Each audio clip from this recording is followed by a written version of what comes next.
কৃষক দলের নেতাকে মারপিট, সড়ক অবরোধ করে প্রতিবাদ। পাঁচবিবি প্রতিনিধি গোলাম মাওলার তথ্য ও চিত্রে দেখুন বিস্তারিত।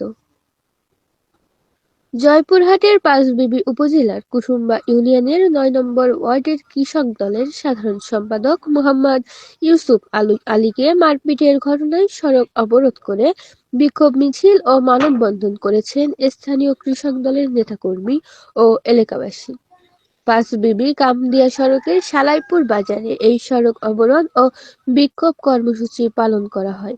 এ সময় সড়কে টায়ার পুড়িয়ে প্রতিবাদ জানান বিক্ষোভ ব্যানারে ও প্লেকার্ড হাতে নিয়ে অংশগ্রহণকারীরা হামলাকারীদের দ্রুত গ্রেপ্তার ও দৃষ্টান্তমূলক শাস্তির দাবি জানান।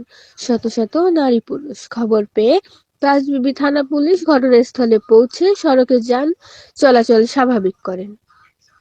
বিক্ষোভে কৃষক দলের কুসুম্বা ইউনিয়নের সদস্য সচিব বলেন, কৃষক দলের ৯ নম্বর ওয়ার্ডের সাধারণ সম্পাদক ইউসুফের উপর পরিকল্পিতভাবে মোস্তফা ও তার ছেলে স্বেচ্ছাসেবক লীগের নেতা মইনুলের নেতৃত্বে সন্ত্রাসী হামলা চালানো হয়। এতে তিনি গুরুতর আহত হন। এ ধরনের হামলা আইনশৃঙ্খলার চরম অবনতির প্রমাণ এবং রাজনৈতিক প্রতিহিংসার বহিঃপ্রকাশ। অবিলম্বে দোষীদের আইনের আওতায় আনার দাবি জানানো হয়। সন্ত্রাস ও দখলদারিত্বের বিরুদ্ধে এলাকাবাসী ঐক্যবদ্ধ। দাবি আদায় না হলে আরো কঠিন আন্দোলনের হুঁশিয়ার দেন।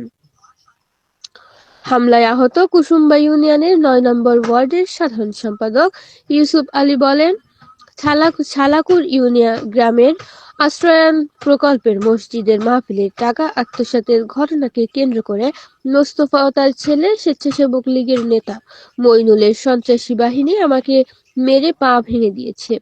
আমি মামলা করেছি, কিন্তু প্রশাসন এখনো আসামিদের গ্রেপ্তার করেনি।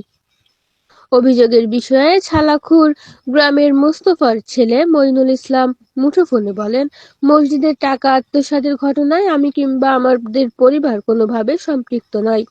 আজকে যারা আমাদের বিরুদ্ধে বিক্ষোভ মিছিল করেছে তাদের সঙ্গে আমাদের পারিবারিক দ্বন্দ্ব চলে আসছে। বিক্ষোভ চলাকালীন সময়ে বিক্ষোভকারীরা স্লোগান দিতে থাকেন, মোস্তফার গালে গালে জুতা মারো তালে তালে, মইনুলের গালে গালে জুতা মারো তালে তালে। প্রশাসন গেল কই, জবাব চাই জবাব চাই, দোষীদের আমরা তুলে নেব আমরা।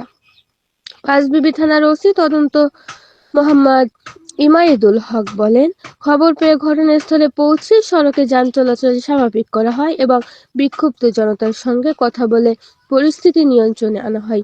এ সময় দোষীদের গ্রেপ্তারের প্রতিশ্রুতিও দেন এই পুলিশ কর্মকর্তা।